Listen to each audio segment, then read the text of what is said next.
Assalamualaikum warahmatullahi wabarakatuh.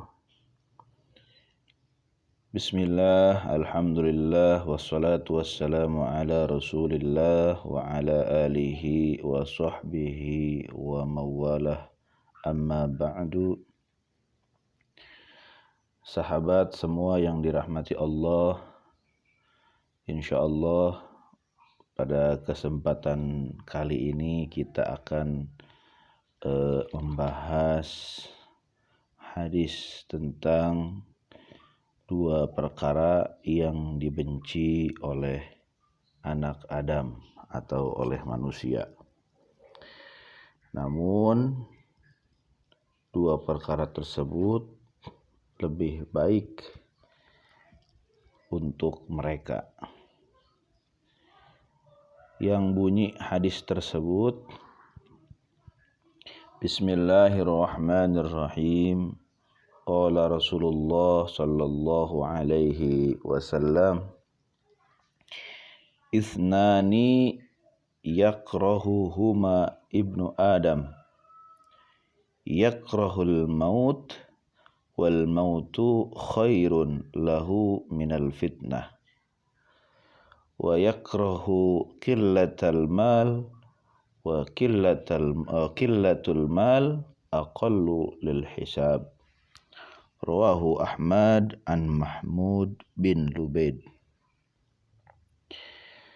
Sahabat yang dirahmati Allah Subhanahu wa taala, ada dua perkara yang dibenci oleh manusia.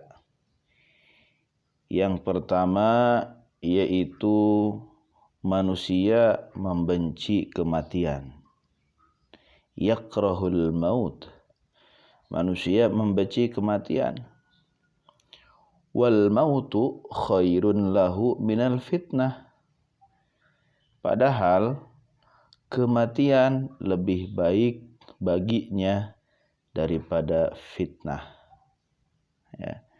Karena dalam hidup ini kita pasti banyak menemukan fitnah-fitnah. Ya, fitnah di dunia ini. Banyak sekali fitnah-fitnah yang ada di dunia ini. Ya. Fitnah dunia dari harta kita, dari lingkungan kita, ya, segala macam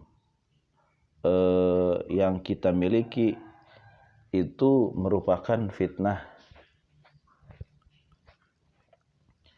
ya, dan hisab yang berat yang akan nanti diperhitungkan oleh Allah Subhanahu wa taala di akhirat kelak. Semakin seseorang itu cepat dijemput oleh kematian, maka semakin sedikit fitnah yang dia dapatkan di dunia, dan semakin kecil hisab yang nanti akan diperhitungkan oleh Allah Subhanahu wa taala.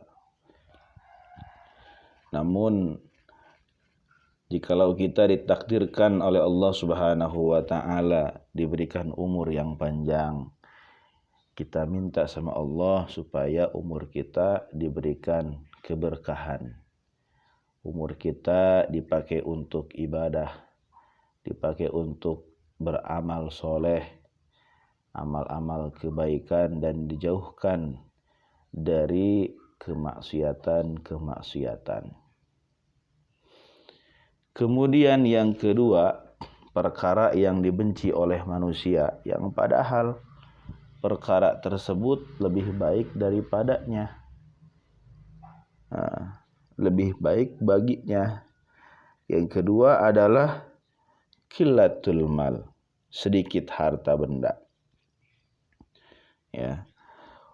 Wa qillatul mal aqallu lil hisab, yang padahal sedikit harta itu dapat meringankan hisab.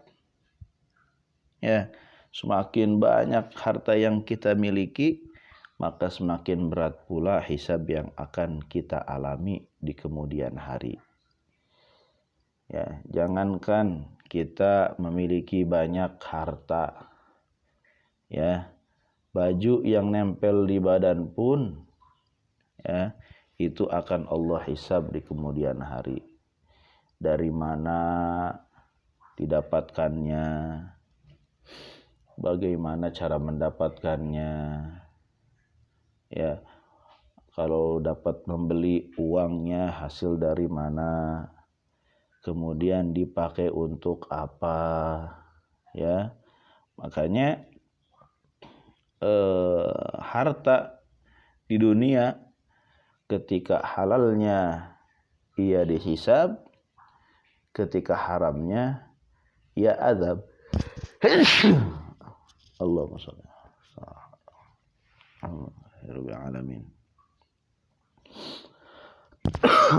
Ya, harta di dunia ketika halalnya dia hisab, sedangkan haramnya ia adalah azab. Atau dengan kata lain, sekalipun harta yang kita miliki berasal dari usaha yang halal, maka ia tetap akan menjalani hisab. Terlebih lagi yang dihasilkan dari usaha yang haram, maka hal itu merupakan azab bagi pemiliknya. Ya, jadi perkara yang kedua ini adalah sedikit harta, ya sita, ya. Kadang-kadang kita pribadi tidak mau menjadi orang yang miskin, yang padahal Rasulullah Shallallahu Alaihi Wasallam itu dalam doanya beliau meminta supaya menjadi orang yang miskin. Allahumma hyini miskinan wa amitni miskinan wangsyurni fi zumratil masakin. Ya Allah, hidupkanlah aku dalam keadaan miskin, matikanlah aku dalam keadaan miskin, dan kumpulkanlah aku bersama orang-orang miskin nanti di akhirat. Ya, karena kebanyakan orang-orang yang selamat di akhirat itu adalah orang yang miskin, ya, miskin yang taat. Karena apa? Karena mereka semua sedikit dihisabnya, sehingga karena tidak banyak harta yang dia miliki ketika di dunia, semakin cepat pula dia menuju surganya Allah. Logikanya seperti inilah. Logikanya, ketika kita masuk salah satu minimarket lah. Kita masuk salah satu minimarket, kemudian kita ambil barang di keranjang, di tempat barang, ambil barang belanjaan kita, ya. Seandainya yang kita ambil itu barang banyak, maka kita akan diperhitungkan lama sekali di kasirnya. Jikalau kita mengambil barangnya sedikit, maka di kasir kita akan sebentar dalam perhitungannya. Apalagi kalau misalkan kita nggak jadi mau belinya, kita langsung keluar kan, gitu ya. Logikanya seperti itu. Nah, nanti pun sama, ketika kita nanti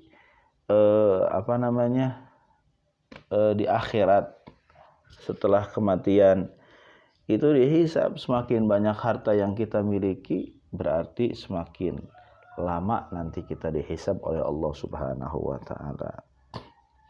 Ya. Mudah-mudahan kita semua diberikan taufik dan hidayah oleh Allah Subhanahu wa taala sehingga kita diberikan rasa sabar apabila kita ditakdirkan oleh Allah menjadi orang yang pas-pasan, ya, dan kita diberikan rasa syukur jikalau kita menjadi orang yang ditakdirkan oleh Allah menjadi orang yang kaya raya. Allahu a'lam bishawab. Assalamualaikum warahmatullahi wabarakatuh.